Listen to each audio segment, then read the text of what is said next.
दोस्तों, मैं रितेश कुमार उपाध्याय आपका स्वागत करता हूं हमारी इस नई वीडियो में। काफ़ी लोगों ने मुझसे यह पूछा कि सर जी, अगर मुझे पॉलिसी करानी हो तो मैं कैसे करा सकता हूं। तो आज इसी व्यू में अब मैं पहले अपनी वीडियो दे रहा हूं, documents need for LIC policy.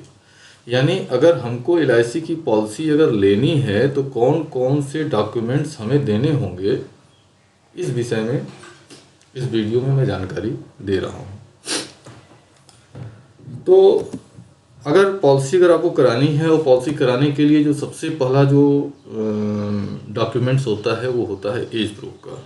क्योंकि LIC की जो पॉलिसियाँ होती हैं वो डिपेंड करती हैं या उनकी जो प्रीमियम डिसाइड होती है वो डिसाइड होती है एक व्यक्ति की एज के ऊपर, उसकी उम्र के ऊपर। किसी व्यक्ति की उम्र कम है तो उसकी प्रीमियम कम आती है, उम्र ज़्यादा होती है तो प्रीमियम भी उम्र के हिसाब से बढ़ जाती है। इसके होते हैं। सबसे बड़ा रीज़न ये है कि अगर कोई कम उम्र का बंदा है तो अपेक्षाकृत अधिक उम्र के बंदे से उसके ऊपर जो रिस्क है वो रिस्क कम होता है, इसलिए रिस्क प्रीमियम उसकी कम हो जाती है। तो आइए देखते हैं कि एज प्रूफ में क्या क्या डॉक्यूमेंट्स लिए जाते हैं। तो सबसे पहला जो ऑप्शन होता है एज प्रूफ का, उसको बोला जाता है स्टैंडर्ड एज प्रूफ। तो LIC में स्टैंडर्ड एज प्रूफ माना गया है स्कूल सर्टिफिकेट को या पासपोर्ट को, या कैटेगरी 1 है। तो स्कूल सर्टिफिकेट या पासपोर्ट एज प्रूफ के लिए अगर आप देते हैं तो यह सबसे बेहतर LIC एज प्रूफ को मानती है। दूसरा होता है sub standard age proof. Standard age proof और सब स्टैंडर्ड एज प्रूफ। तो सब स्टैंडर्ड एज प्रूफ की 2 कैटेगरी कर सकते हैं। सब स्टैंडर्ड एज प्रूफ में ड्राइविंग लाइसेंस है, पैन कार्ड है। इसको पहला पार्ट आप कर सकते हैं, ड्राइविंग लाइसेंस और पैन कार्ड को। इसकी सबसे पहले वजह क्या है कि ड्राइविंग लाइसेंस या पैन कार्ड हो, इसको बनाते समय बहुत ज़्यादा उसकी मांग, क्या बोलते हैं, इसको एज प्रूफ की कोई मांग नहीं होती है कि आप कोई एज प्रूफ दीजिए, इसलिए इसको सब स्टैंडर्ड एज प्रूफ में LIC ने रखा हुआ है। तो सब स्टैंडर्ड एज प्रूफ में अगर आपके पास स्कूल सर्टिफिकेट या पासपोर्ट नहीं है, in that case driving licence या पैन कार्ड भी आप दे सकते हैं। इसके बाद एज प्रूफ में ही, सब स्टैंडर्ड एज प्रूफ में ही जो थर्ड पार्ट आता है, थर्ड कैटेगरी में इसको रखा गया है, वो है वोटर ID कार्ड या सेल्फ डिक्लेरेशन। यानी कहने का मतलब, अगर आपके पास वोटर ID कार्ड है तो उसको भी आप एज प्रूफ में दे सकते हैं। और अगर वोटर ID कार्ड भी नहीं है तो आप अपना सेल्फ डिक्लेरेशन कर सकते हैं कि हमारी डेट ऑफ बर्थ क्या है, हमारी उम्र क्या है। आप इसको सेल्फ डिक्लेयर करेंगे कि हमारी उम्र क्या है। लेकिन एक चीज़ ध्यान दीजिएगा, वोटर ID कार्ड या सेल्फ डिक्लेरेशन अगर आप देते हैं तो उस कंडीशन में आपकी जो पॉलिसी होगी वो अधिकतम कुल पॉलिसियां मिलाकर 2 लाख से ज़्यादा का बीमा LIC से आप नहीं करा सकते हैं, अगर आप वोटर ID कार्ड दे रहे हैं या सेल्फ डिक्लेरेशन दे रहे हैं। तो फर्स्ट ऑफ ऑल तो मैं यही कहूँगा कि अगर आप बीमा करा रहे हैं, कराना चाह रहे हैं, तो सबसे पहले अपना स्टैंडर्ड एज प्रूफ यानी स्कूल सर्टिफिकेट या तो फिर पासपोर्ट दीजिए।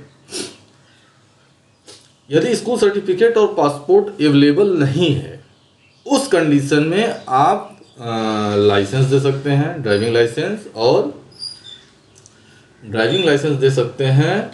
और दूसरा चीज़ है क्या बोलते हैं, या तो फिर पैन कार्ड दे सकते हैं। तो इस पर भी बीमा आप कर सकते हैं। और अगर कुछ नहीं है तो वोटर ID कार्ड और सेल्फ डिक्लेरेशन के जरिए आप अपना एज प्रूफ कर सकते हैं। आइए, सेकेंड डॉक्यूमेंट्स क्या है। सेकेंड डॉक्यूमेंट्स है LIC में ID प्रूफ। ID प्रूफ ऐसा प्रूफ है जिसके अंदर वह प्रूफ जिसमें आपका नाम लिखा हो और दूसरा चीज़ आपकी फ़ोटो लगी हो, उस प्रूफ को ID प्रूफ कहा जाता है। जैसे वोटर ID कार्ड है तो वोटर ID कार्ड में कस्टमर का यानी आपका नाम भी होगा और फ़ोटो भी लगा होगा। ड्राइविंग लाइसेंस हो गया, पैन कार्ड हो गया, पासपोर्ट हो गया, आधार कार्ड हो गया, तो इसको ID प्रूफ के रूप में आप सबमिट कर सकते हैं। अगला जो प्रूफ होता है वो होता है एड्रेस प्रूफ। एड्रेस प्रूफ में आप क्या दे सकते हैं, एड्रेस प्रूफ वह प्रूफ है जिसके अंदर कि आपका नाम है, आपका पता लिखा हुआ है, वह एड्रेस प्रूफ है। तो इसमें भी वोटर ID कार्ड है, ड्राइविंग लाइसेंस है, पैन कार्ड है, पासपोर्ट है, आधार कार्ड है, बैंक स्टेटमेंट है, इलेक्ट्रिसिटी का बिल है या पानी का बिल है। अगर मोबाइल पोस्टपेड अगर मोबाइल है तो उसकी बिल को भी एड्रेस प्रूफ के रूप में आप सबमिट कर सकते हैं। इसके बाद अगला चीज़ है बैंक डिटेल। दोस्तों आज की डेट में है क्या कि LIC अगर आपने जैसे पॉलिसी करा ली है तो जो भुगतान अब LIC के द्वारा हो रहा है वो आपके खाते में डायरेक्ट किया जा रहा है। तो यदि आपके पास बैंक खाता है और आप चेक यूज़र हैं तो आप अपने चेक पर साइन करके उस चेक को कैंसिल कर दीजिए और उसको आप सबमिट कर दीजिए। और अगर वह नहीं है, मतलब चेकबुक अगर आप यूज़ नहीं कर रहे हैं तो पासबुक की फ़ोटोकॉपी भी लगा सकते हैं। और यदि फ़िलहाल अगर आपके पास बैंक खाता नहीं है तो भी पॉलिसी आपकी हो जाएगी, लेकिन पॉलिसी हो जाने के बाद भी आपको बैंक डिटेल प्रोवाइड करना पड़ेगा। क्यों? क्योंकि बैंक के अंदर ही नेफ्ट के जरिए आपके खाते में पैसे जाएंगे। तो मेरा कहना तो यह है कि अगर आपके पास बैंक अकाउंट है तो पॉलिसी कराते समय ही आप अपनी बैंक डिटेल को आप सबमिट करा दीजिए। इसके बाद है आपको फ़ोटो लगाना होता है। आप फ़ोटो देंगे पॉलिसी कराने के लिए, और ITR की कॉपी फॉर इनकम प्रूफ। दोस्तों है क्या कि आप अभी अगले स्लाइड में मैं इसके विषय में डिटेल में बता रहा हूँ। एक आदमी जैसे मान लीजिए आपने आज एक पॉलिसी ले ली, कल को फिर एक पॉलिसी ली, या आज ही कोई बड़ी पॉलिसी ले रहे हैं, तो आपको इनकम प्रूफ देना होता है। इनकम प्रूफ देना होता है तो इनकम प्रूफ क्या है? अगर 15 लाख से ऊपर का बीमा, अगर आपका टोटल बीमा 15 लाख से ऊपर का जा रहा है तो उसमें ITR आपको लगाना होगा। ITR की कॉपी आपको देनी होगी, वो भी लेटेस्ट 3 ईयर की, यानी 3 साल की ITR की कॉपी देनी होगी, जिससे कि यह प्रूफ होगा कि आपकी इनकम क्या है, जिस आधार पर LIC आपको हायर इंश्योरेंस दे सके, आप हायर इंश्योरेंस करा सकें।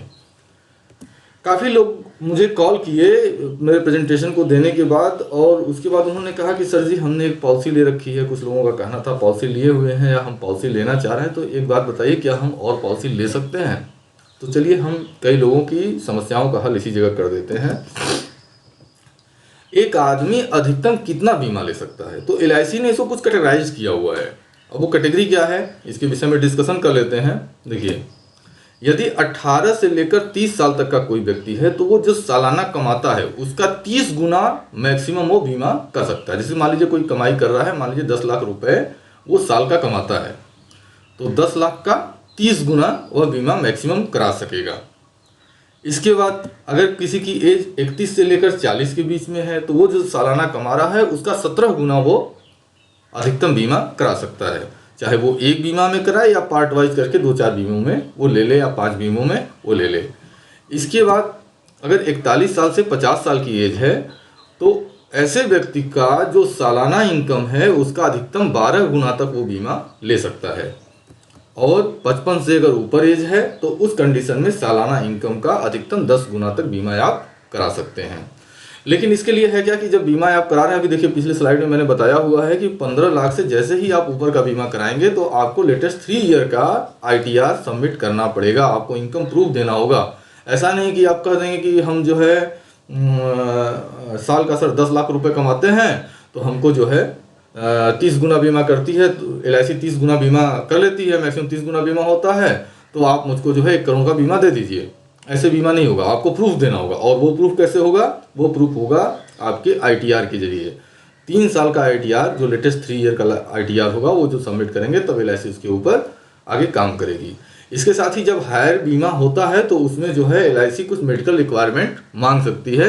तो अगर मेडिकल रिक्वायरमेंट आपको आता है तो आपको LIC के डॉक्टर के जरिए मेडिकल कराना होगा, या जो रिक्वायरमेंट LIC मांगेगी उसको आपको कराना होगा। क्योंकि बीमा कराते समय ये इंश्योरेंस का, लाइफ इंश्योरेंस का यह नियम है कि बीमा कराते समय आपको बिल्कुल स्वस्थ होना चाहिए।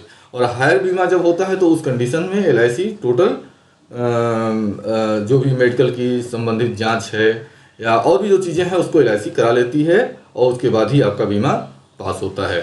दोस्तों, उम्मीद करता हूं कि आज की जो आपने वीडियो देखी है यह आपके लिए उपयोगी सिद्ध होगी। और यदि आपकी क्वेश्चन इसके बाद भी कुछ होता है, यदि आपके मन में कोई शंका है या कोई जानकारी चाहते हैं तो आप हमें संपर्क कर सकते हैं। दोस्तों बहुत बहुत धन्यवाद, थैंक यू वेरी मच, आपने अपना कीमती समय हमें दिया। देखिए, यह हमारी फेसबुक की एक पेज है और मेरी मेल ID है। आप मेरी मेल ID के जरिए अगर आपके दिमाग में कोई क्वेश्चन है आप मेरे मेल पर आप मेल कर सकते हैं, मेल के जरिए हमें क्वेश्चन पूछ सकते हैं। मैं प्रयास करूंगा कि आपको जल्द से जल्द इसका फीडबैक दे दूं। दोस्तों अगर आप अपनी पॉलिसी के विषय में, कोई पॉलिसी आपने कराई है उसके विषय में अगर जानकारी चाहिए तो अपना पॉलिसी नंबर लिखिए और हमारे मेल आईडी पर आप मेल कर दीजिए और उसमें यह ज़रूर लिखिए कि आप क्या जानकारी चाहते हैं। एक मित्र महोदय ने हमें मेल किया, उन्होंने अपना पॉलिसी नंबर दिया और सिर्फ इतना लिखा कि हमें इस पॉलिसी के विषय में बताइए। तो दोस्तों ये थोड़ा सा डिफिकल्ट हो जाता है कि आप वास्तव में जानना क्या चाह रहे हैं, पॉलिसी के विषय में क्या जानना चाह रहे हैं, आपकी पॉलिसी का नाम क्या है, किस ब्रांच से आपने किया है, तो थोड़ा सा डिफिकल्ट हो जाता है। आपकी जो रिक्वायरमेंट है या जो जानना चाहते हैं उसके विषय में आप डिटेल में दीजिए कि सर मैं ये जानकारी चाहता हूँ। तो जो आप जानकारी चाहते हैं उस पॉलिसी की वह जानकारी आपके मेल पर रिप्लाई कर दी जाएगी। यह मेरी वेबसाइट है, अगर आपको अधिक जानकारी चाहिए तो मेरी वेबसाइट है riteshlic.wordpress.com। आप इस आईडी के ज़रिए इस वेबसाइट पर जाके आप LIC की चीज़ों की जानकारी ले सकते हैं। व्हाट्सअप का नंबर है, व्हाट्सअप पर भी आप हमें कांटेक्ट कर सकते हैं या फिर आप हमारे मोबाइल नंबर पर अगर बहुत ज़रूरी है तो आप कॉल करके भी आप अपनी समस्या का समाधान पा सकते हैं। लेकिन दोस्तों होता क्या है कि थोड़ा सा व्यस्तता रहती है लाइफ में, तो संभवतः हो सकता है कि अगर आप कॉल कर रहे हैं तो उस कंडीशन में अगर बिज़ी हूँ तो हो सकता है थोड़ी देर बाद कॉल बैक करूँ। यदि आपको नंबर मेरा स्विच ऑफ मिलता है तो उस कंडीशन में आप यह मान के चलें कि कहीं ना कहीं मीटिंग्स में या कहीं किसी ज़रूरी काम में किसी कस्टमर के साथ या LIC ऑफिस में कहीं बिजी हूँ, जिस कंडीशन में मैं मोबाइल को ऑफ कर देता हूँ। क्योंकि आप भी यह चाहेंगे कि यदि आप कोई फाइनेंशियल वर्क करना चाह रहे हैं, कहीं फाइनेंशियल इन्वेस्ट करना चाह रहे हैं, तो कम से कम आपको उस चीज़ की, जहाँ भी आप इन्वेस्टमेंट चाह रहे हैं उसकी पूरी जानकारी आपको हो। तो एज ए एडवाइज़र यह मेरी रिस्पॉन्सिबिलिटी मेरे कस्टमर के ऊपर बनती है कि यदि उसको कोई जानकारी चाहिए तो वो मैं पूरी की पूरी जानकारी उस तक प्रोवाइड कर दूँगा। और ऐसी कंडीशन में जब कॉल्स आते हैं तो होता क्या है कि थोड़ा सा जो माइंड का जो रूप है वो थोड़ा सा चेंज हो जाता है। आदमी जो बताना चाहता है कुछ चीज़ें मिस हो जाती हैं, तो वहाँ कंसंट्रेट करने के लिए, कस्टमर को बताने के लिए उसको कहीं कोई दिक्कत ना हो, ऐसी कंडीशन में जहाँ ज़रूरी होता है तो ऐसी कंडीशन में मोबाइल को स्विच ऑफ करना थोड़ा ज़रूरी हो जाता है, तो उसके लिए क्षमा चाहूँगा। लेकिन अगर आपकी अर्जेंट ज़रूरत है तो आप हमें कॉल करें या मैसेज करके छोड़ दें, हम आपको कॉल बैक करके आपसे बात कर लेंगे। यदि आप मेरे विषय में अधिक जानकारी चाहते हैं तो आप गूगल भी मुझे सर्च कर ले रहा है, तो रितेश LIC एडवाइज़र आप लिखें गूगल में और गूगल में लिख के आप सर्च इंजन को क्लिक कर दें, आपको मेरी सारी यूट्यूब, फेसबुक और क्या क्या सारी चीज़ें आपको वहाँ पर मिल जाएगी, तो आप हमें वहाँ से सर्च करके पा सकते हैं। दोस्तों आपने हमारी वीडियो देखी, आज आप सारे लोग, काफ़ी लोग आप मुझे कॉल कर रहे हैं, संपर्क कर रहे हैं। जब मैंने इस वीडियो को शुरू किया था तो मुझे ऐसा नहीं लगा था कि आप जैसे लोगों का, आप इतने लोगों का मुझे रिस्पांस मिलेगा, और शायद यही मुझे मोटिवेट किया कि आज इतनी सारी वीडियोस बनाता हुआ चला आ रहा हूँ और मुझे काफ़ी अच्छा लग रहा है। और यही चाहूँगा कि आपका इस तरह का प्यार और आशीर्वाद हमें मिलता रहे। कहा जाए मेरी सफलता का अगर कुछ रीज़न है तो यही है। बहुत बहुत धन्यवाद दोस्तों। और एक चीज़ और कहूँगा, यदि आपने मेरी वीडियो को सब्सक्राइब नहीं किया है और आपको मेरी वीडियो पसंद आती है तो आप मेरी यूट्यूब की जो पेज है आप इसको लाइक कर लीजिए, सब्सक्राइब कर लीजिए। और एक चीज़ और कहूँगा, अगर आपको ये लगता है कि यह आपके लिए उपयोगी है तो यह आपके दोस्तों के लिए भी उपयोगी सिद्ध हो सकता है इस तरह की वीडियो। तो निश्चित रूप से आप अपने दोस्तों को शेयर करें, लाइक करें, आप कमेंट ज़रूर करें।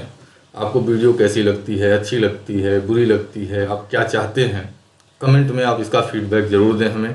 इससे हमें भी जानकारी होगी और कहीं ना कहीं मोटिवेशन इससे मिलता है। और मुझे कहा जाए कि वर्क के लिए अगर सबसे बड़ा कुछ चीज़ है तो वो है आपका मोटिवेशन। और मैं निश्चित रूप से आपका कमेंट चाहूँगा दोस्तों। उम्मीद करता हूँ कि आपको मेरी यह सारी वीडियो अच्छी लग रही है। बहुत बहुत धन्यवाद दोस्तों, थैंक यू, शुक्रिया।